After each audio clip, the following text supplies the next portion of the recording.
what I'm going to be talking about at this workshop is I'm going to be presenting what I call a kind of contestatory approach to dealing with the problem of values in science. And so basically the problem of values in science is to say values enter into technical judgments in all sorts of ways in the production and communication of knowledge.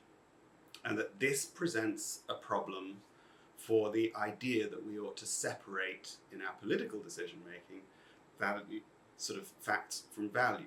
We want to rely on expert authorities to tell us what to believe but not what to do. We want to rely on political authorities to tell us what to do but not what to believe.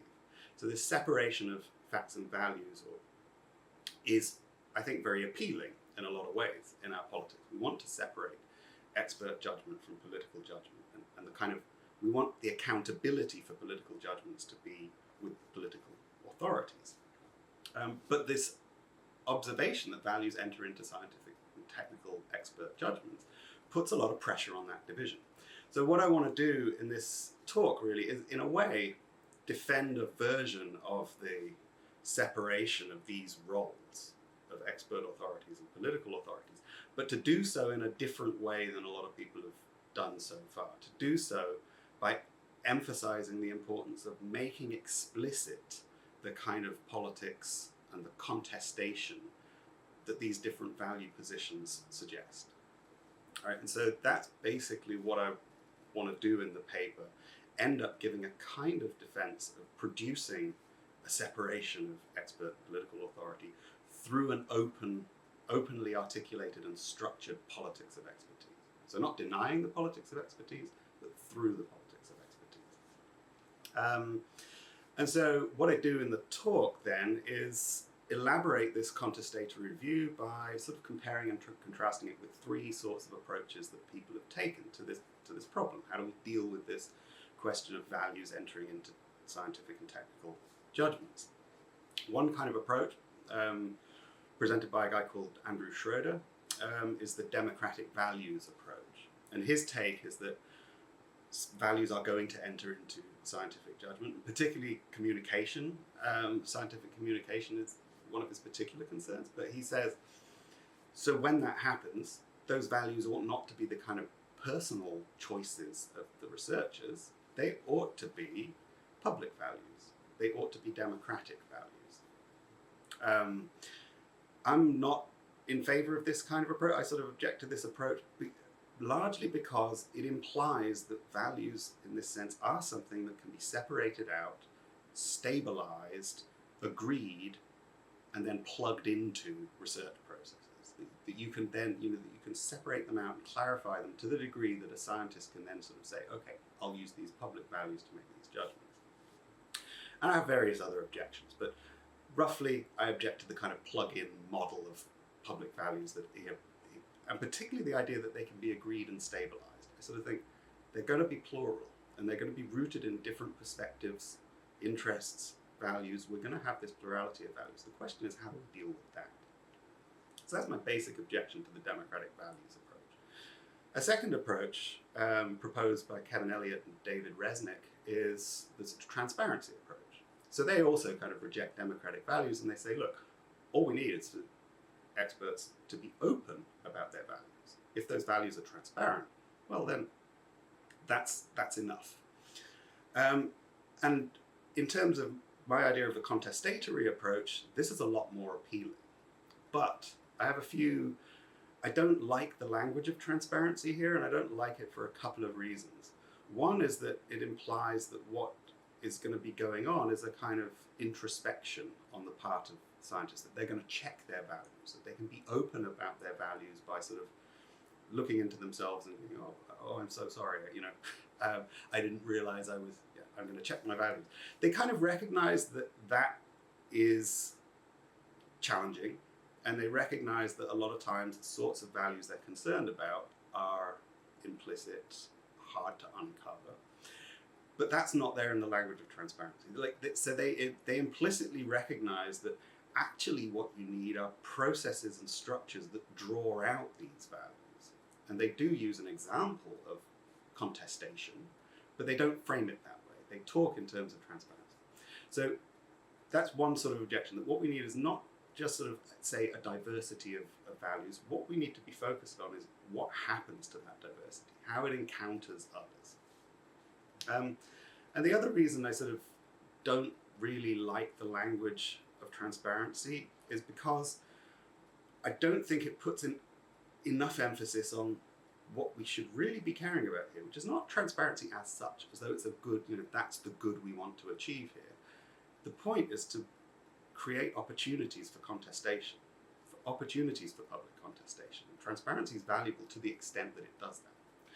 But so I think for various reasons, that sort of language of transparency leads us away from thinking overtly about the importance of creating opportunities for contestation, and not just having a diversity of values, plurality, but having structured ways for them to interact. So there's a third kind of approach that I want to use to contrast, and this is, I guess, particularly important for elaborating the contestatory approach. So Andrew Schroeder talks about the default mode in thinking about values in science as being a kind of embrace them, laissez-faire, he says, right? That as long as scientists are meeting some minimum standards of honesty and probity and due process and so on, that they can then make those particular choices about emphasis, presentation, research, etc., etc. They can make that as they wish. Oddly, for his example of the laissez-faire approach, he immediately points to adversarial proceedings in a court of law, right? Which couldn't be less laissez-faire. They couldn't be more tightly structured and regulated. There's a very hierarchical division of moral labour between the judge and the advocates. But I think that's because what he is implicitly getting at in this laissez-faire model is an idea that where there is a structured competition between positions, that's really what is, well, that's what I would take as the core of the laissez-faire kind of intuition. So when I talk about the contestatory model, is the contestatory model basically laissez-faire? I say no, or at least yes and no. Yes, in the sense that it involves competition. No, in the sense that it clearly isn't the sort of competition implied by laissez-faire, this kind of very unconstrained free market model where power is likely to dominate. What I think is that we should think of that competition along two rough tracks, but as being structured and regulated. And it could be structured and regulated in the adversarial courtroom style mode. So, for example, Zeynep Pamuk in a recent book has advocated science courts as a way of sort of formalising contest. And in the UK, there's this kind of independent, during COVID, there was an independent expert advisory body that shadowed the official expert advisory body and presented contesting views of the implications of evidence. So that's a structured adversarial. For a more market-like competition, think about a plurality of social movements and interest groups and so on, like where they are presenting their takes, that kind of what I've called associational expertise, and what some associational expertise, where you might think of social movements like AIDS activists or something, right, who are clearly rooted in values and perspectives. They're not personal whims, they are deeply embedded commitments, but they're feeding through into their assessments. And they're quite legible, so we can think then of like adversarial structures or more associational market-like structures, but they're structured competition. The point there is that it's not laissez-faire at all. What we want is a well-regulated forms of competition between differently positioned experts. So to take it back to where I started, where does this leave us? And it leaves us with a kind of, I wanted to say, it helps us defend a kind of separation of expert roles from political judgment. And that might sound a bit odd, given what I've said about pluralizing and structuring contest among them.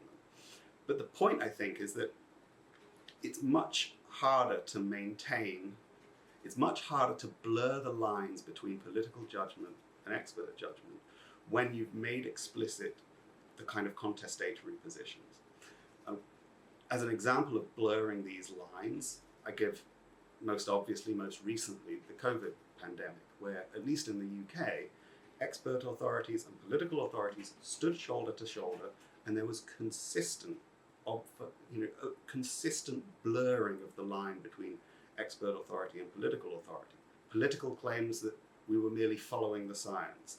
What that amounts to, in my view, is the real problem of the sort of separation of expertise and political judgment is not so much that the values of experts might dominate and kind of surreptitiously influence politicians, but that political leaders are going to use experts as shields and as masks and as ways to deny accountability for their own judgments and their own decisions. And where you make explicit the kind of contestation among differently situated groups of experts, you make explicit that political judgments, when they do come in, are political judgments. So there we go. Thank you very much for your time.